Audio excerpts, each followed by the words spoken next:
Yeah, man, P.Supremo, man. I mean, basically, my roots come from San Antonio, you know what I'm saying? San Antonio, Texas. Really a little town up there in New Braunfels. You know what I'm saying? That's where my mom and pops was from. But they came up here in Seattle in the 80s.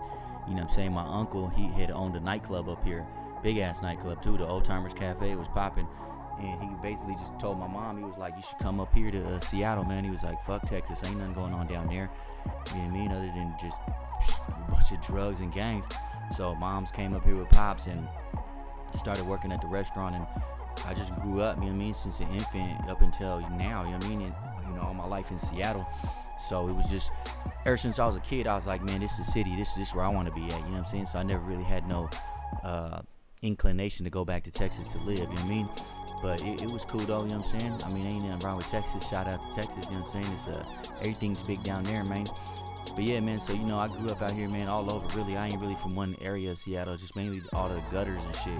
You know, moms always used to have a spot like Beacon Hill, downtown, West Seattle, you know what I'm saying?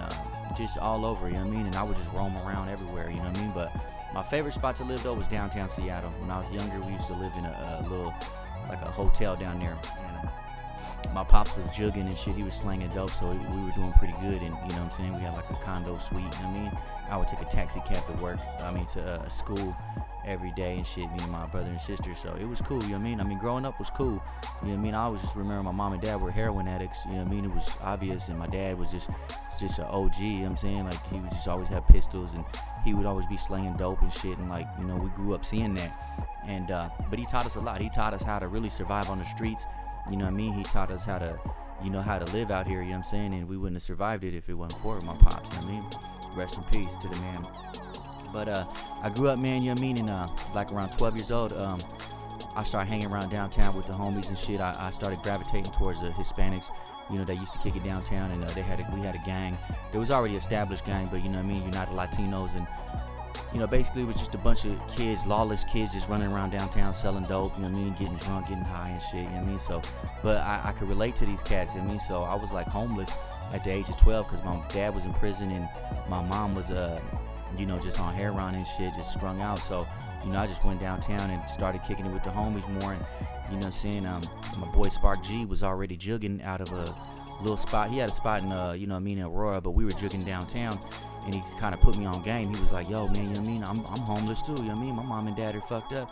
So, you know what I'm saying, I started fucking with Spark G, and, you know, we started slanging, man, you know what I mean? So I started slanging coke and heroin, ballooning it up, going downtown, down on Pike Street, and just jugging it, you know what I mean? Just getting money. We were just, it's crazy looking back at it now because I was so young of a kid, you know what I mean? But, I mean, I guess that's just how it was. So that lasted for years, really, just out there, you know what I mean, running wild, you know what I'm saying, kicking it with the homies, getting in shootouts, gang fights and shit, you know what I mean? It was pretty bad, man, in the bloody 90s, man, you know what I mean? It was pretty bad, but at the age of 16, I ended up getting in the situation.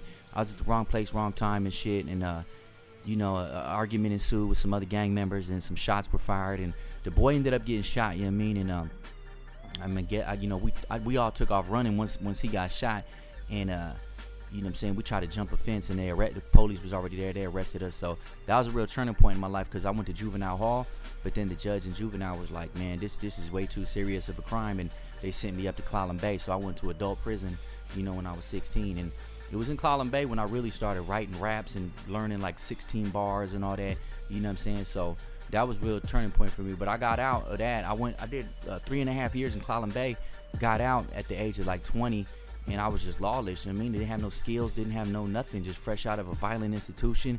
And all I knew was just smoking weed, drinking, kicking it with my homies, packing pistols. And so I turned it up, you know what I mean, for like 3 years, you know what I mean?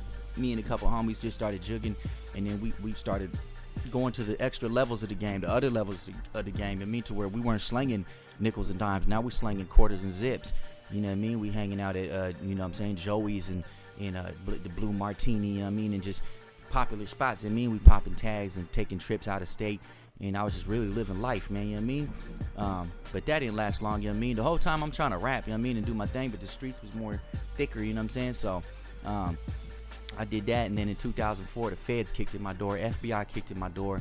I was slinging guns and shit to some federal informants, and the FBI kicked in my door, and I had to go sit down.